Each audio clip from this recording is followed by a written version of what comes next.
Life in the modern NHL is all about cap space gymnastics. Let's take a look at the Dallas Stars' current cap situation and who should stay and who should go. That's next on Locked On Stars. Your Locked On Stars, your daily podcast on the Dallas Stars. Part of the Locked On Podcast Network. Your team every day.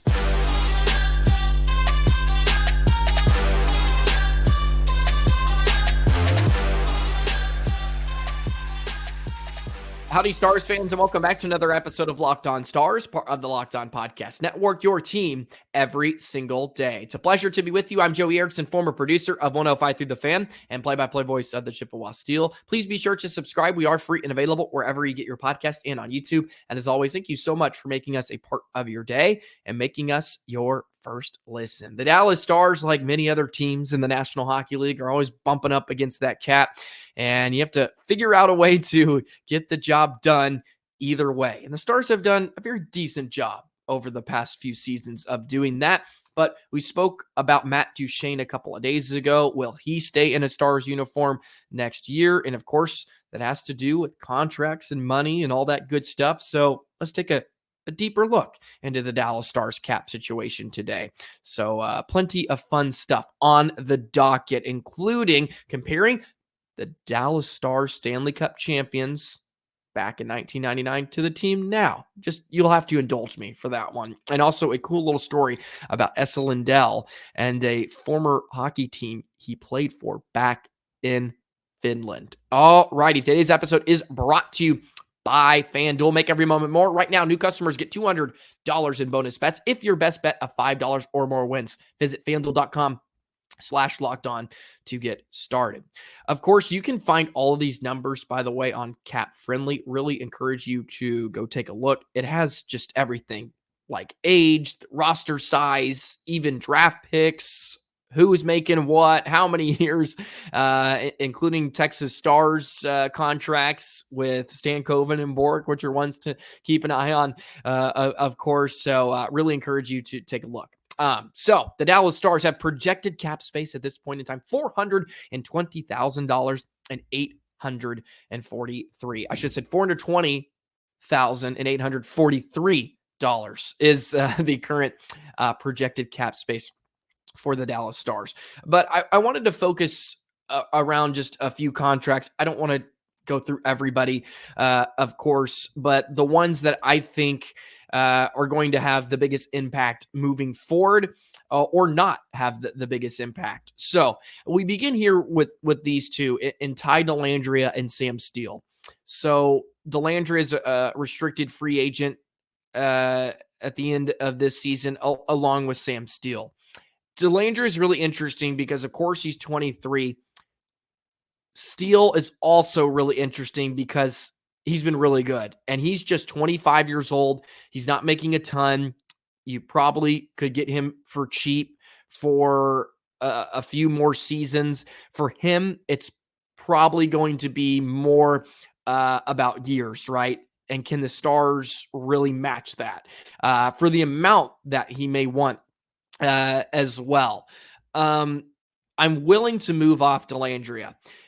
He's also an intriguing trade piece in about a month because, yes, he is only 23. And if you're going to let him walk in the summer because, look, he's the odd man out, right? He's just the odd man out.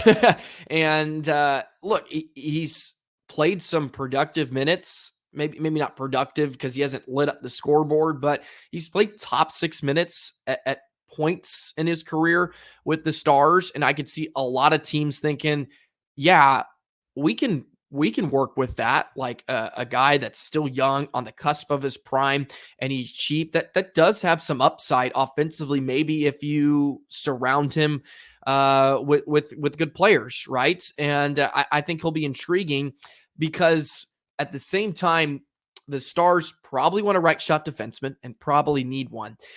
You're out on Stankoven and Bourque for trade pieces. Like, you hang up the phone if anybody asks for them. You do have a couple of first round picks for the next few seasons. You have a second round pick next year. So that will come into play as well. So if you are going to let Dellandrea walk in the summer, because look, he's just kind of been the odd man out, and he's going to want to play at some point, even if he wants to be here. So you kind of have to take that into consideration. Steel, as much as I really like his play, maybe somebody you're willing to let walk too, because you got to think about Joe Pavelski and Matt Duchene. Are you going to be able to meet Matt Duchene where he thinks he should be, especially after the impact he's had this summer? And of course, other factors play into that, as we talked about a few days ago: family and stability. Does he want to be here for a few more years? Pavelski's interesting because he's just going to sign 1-year deals from here on out, and he'll take a pretty friendly deal. And of course, he'll be 40 heading into next season, but he shows no signs of slowing down. You probably want to bring Joe back. You certainly want to bring Duchene back. But what is that going to look like? Right? The numbers and the years are going to be very, very intriguing. But the reason I would be okay for having Dellandrea and Steel go by the wayside, and probably why they will, is you have two really great prospects that are knocking on the door in Mavrik Bourque and Logan Stankoven.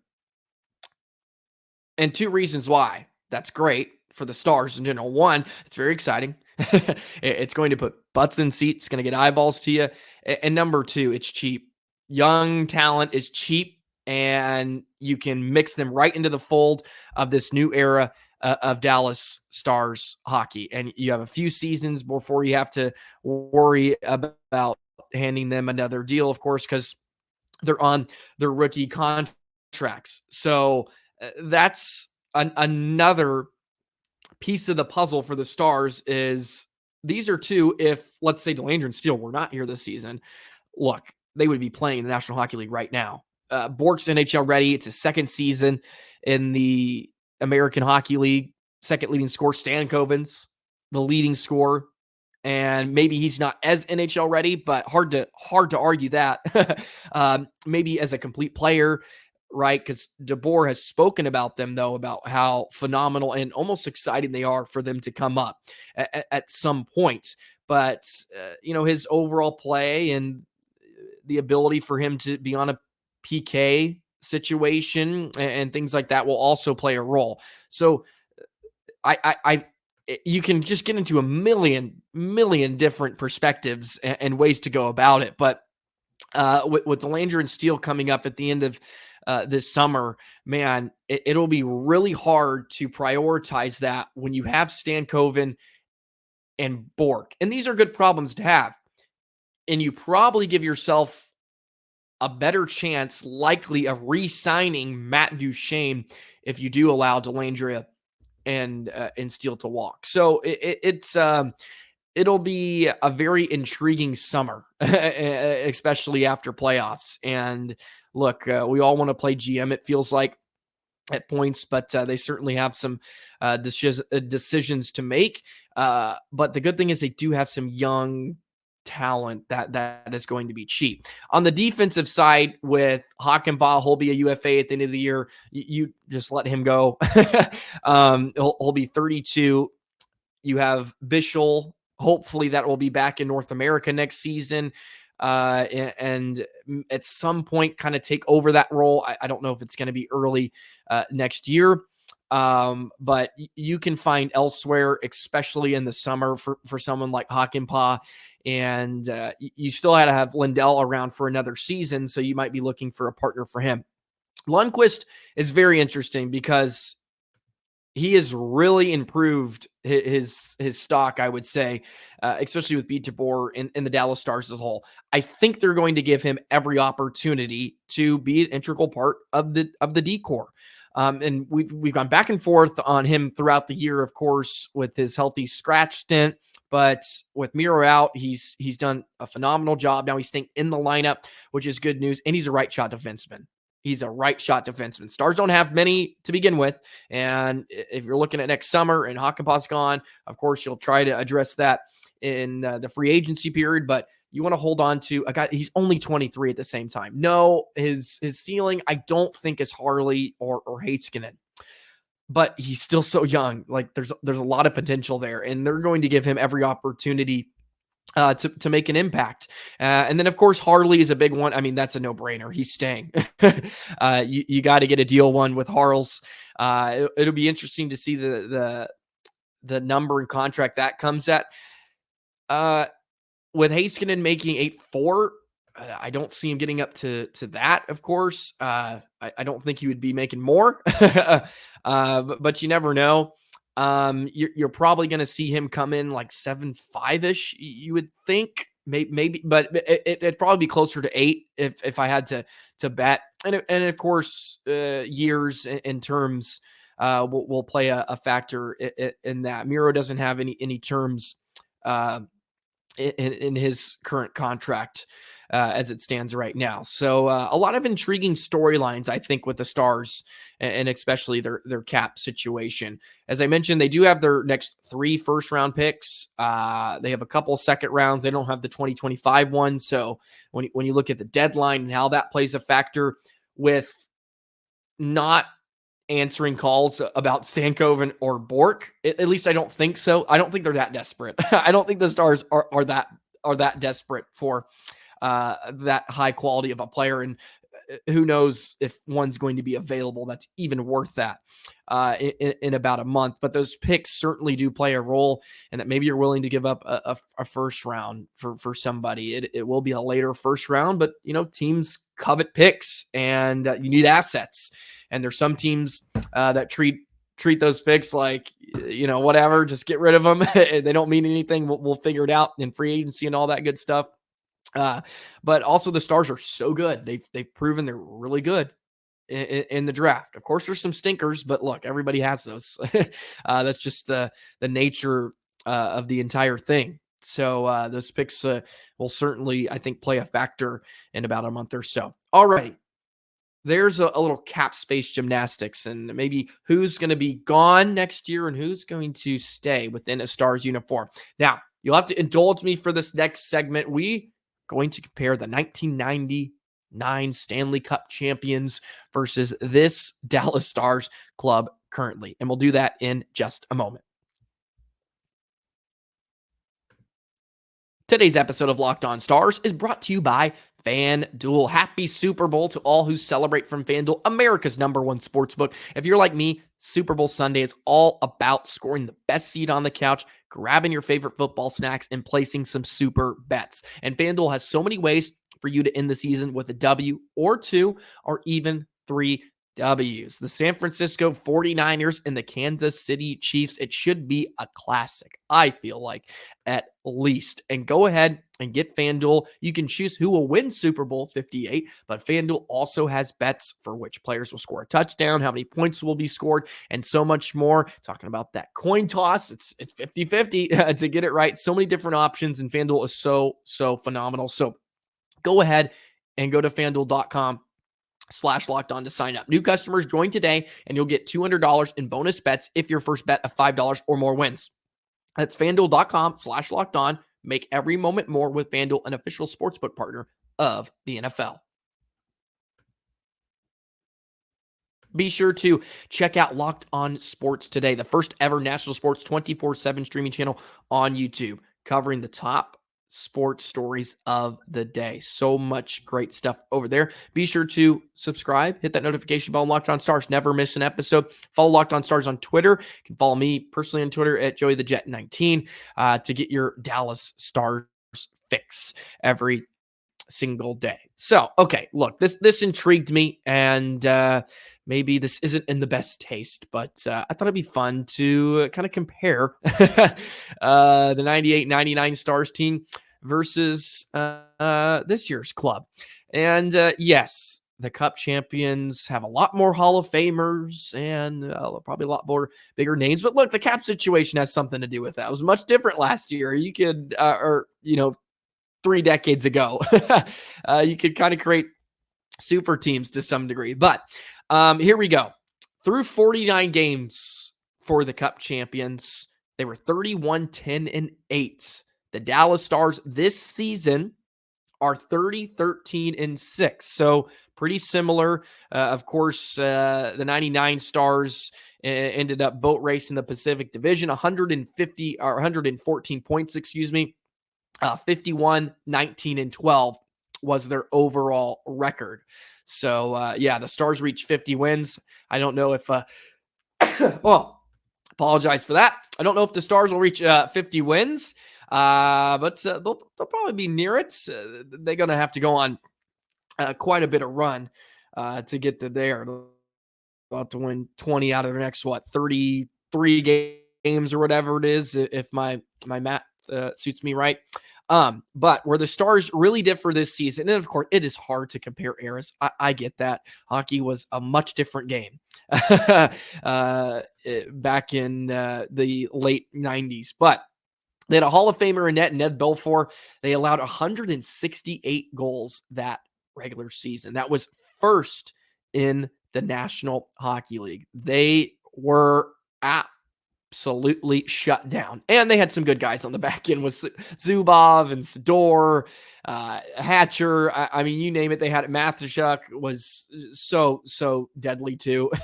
So many phenomenal guys on the back end. Ed Belfour, though, .915 save percentage, 1.99 goals against average in 61 games that season. You'll never see that anymore.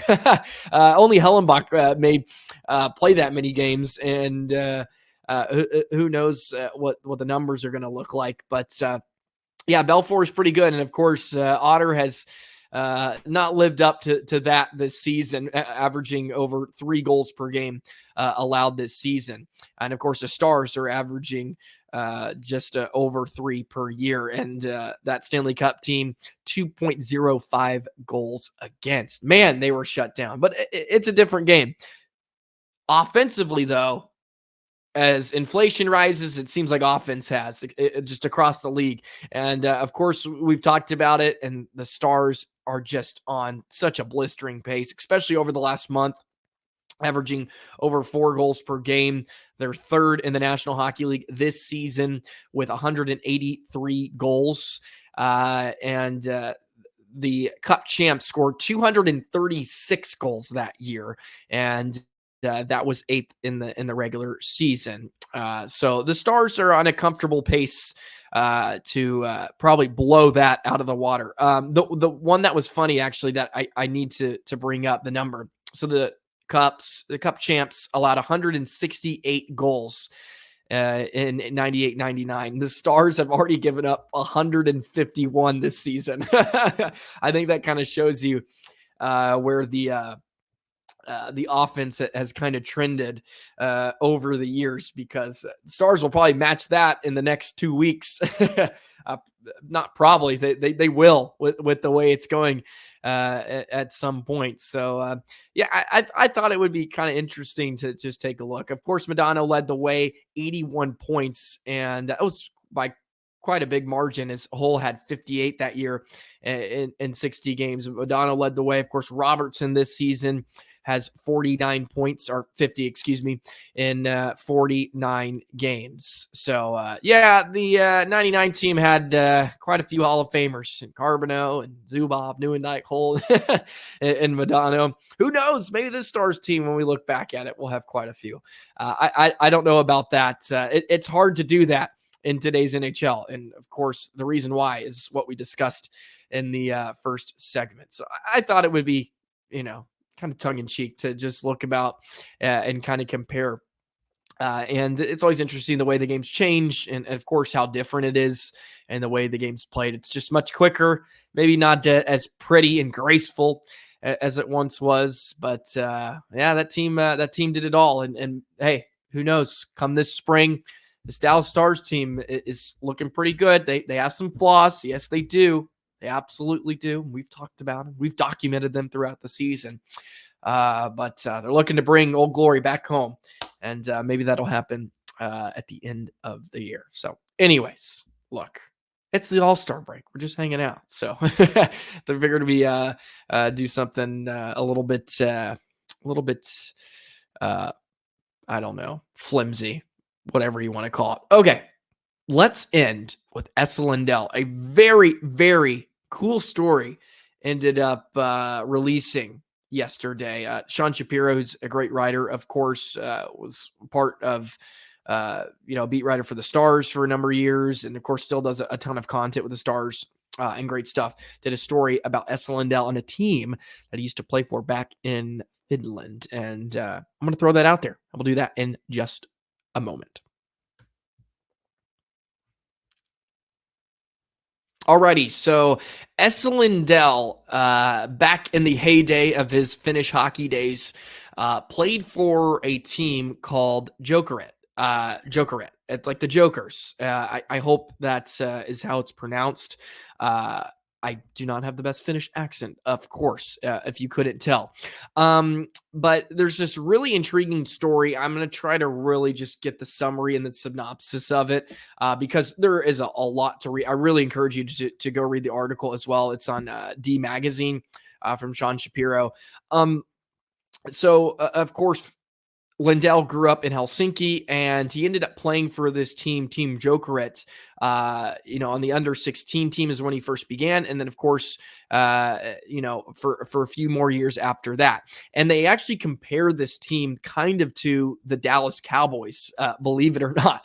Of course, the Cowboys are winning all the Super Bowls in the early to mid 90s, and Team Jokerit was kind of similar. They were like the thing. They were the hockey team of Finland, and they won the Stanley Cup equivalent in the SM Liga. And they did that in 92, 94, 96, and 97. So Lindell grew up revering this team and of course played with it. But it got into a kind of a very interesting situation.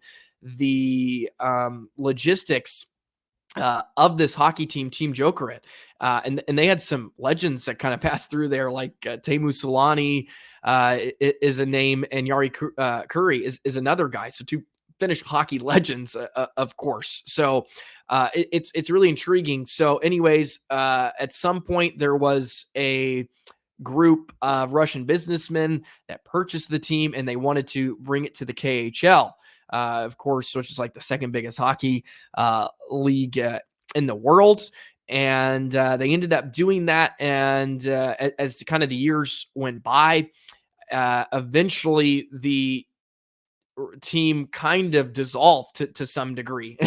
And it was interesting because it was like one of the first kind of, I guess you could say, international teams within the KHL, like not in Russia.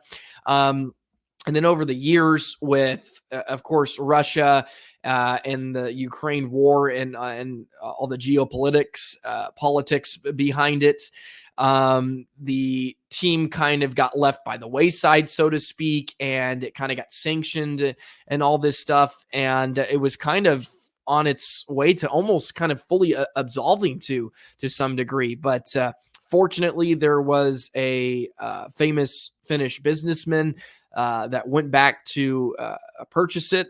But Esa Lindell ended up partnering with Timo Teravainen over at Carolina Hurricanes as a partner and ownership of it, of the team. So he's kind of getting the team back on its feet. It's right now it's the team, which of course was in the SM Liga when it first began back in the 1960s, which is the top Finnish league. They're actually in tier 2 now of that league, because when they came back, they were still kind of thought as a team that was bought by Russia, and all the geopolitics once again played a role in that. So they're actually in the second tier league.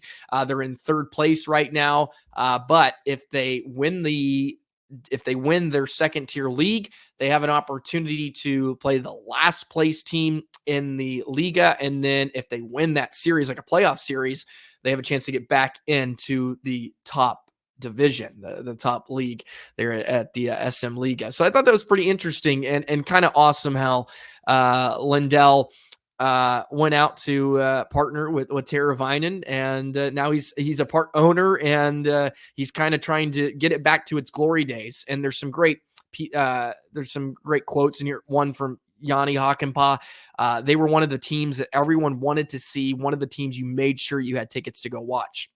you never played a game against one of those big teams like Jokerit without it being packed. So, and that's why it kind of came to the comparison of the Cowboys. Like both of these teams won a ton of titles, and it kind of brought division within Finland as well. Like it's kind of a love-hate, right? The America's team phenomenon, how you either really like the Cowboys or everybody hates you. And they were kind of in that similar situation. So I think it's kind of cool that it has a ton of different tie-ins and everything.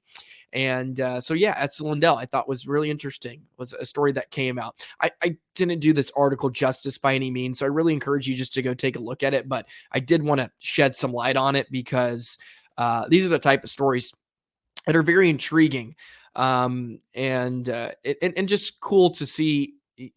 Guys come together to kind of almost restore which was such a huge franchise and so a prominent brand within the SM Liga. Erik Karlsson actually played there as well during the 2012-13 lockout. They've had some incredible players go through their program through the years. So please go take a look at it and give it a read. I did my best to give it a little synopsis and a summary, but Esa Lindell is part of an ownership group now to help one of the most storied hockey clubs in all of Finland. So thought that was pretty cool and noteworthy. Alrighty. I hope you had a wonderful Thursday. Hope you're having a wonderful Thursday. Not going to have an episode out tomorrow. Figured I have a really busy weekend with my team that I work for. We have a few games, so I'm kind of getting prepared for that. And it's an all-star break, so figured I kind of just take a break along for it. So not going to have an episode tomorrow, but don't worry, of course, I'll be back on Monday as the Stars return from the all-star break the next day on Tuesday. So, of course, we'll be right back at it on Monday. So no episode tomorrow. So don't freak out. Okay. Don't come after me either. Okay. I promise we'll be back and we'll hit the ground running after the All-Star break. I hope everybody has a wonderful weekend. Enjoy Jake Ottinger in the All-Star game. I hope it's fun. I'm hoping it's fun. Hopefully it has a little bit of flair and at least a few intriguing things to at least tune into this weekend. Enjoy the rest of your Thursday. And of course, we'll be right back at it next week. So have a wonderful rest of your day and we will see you on Monday. So long, Stars fans.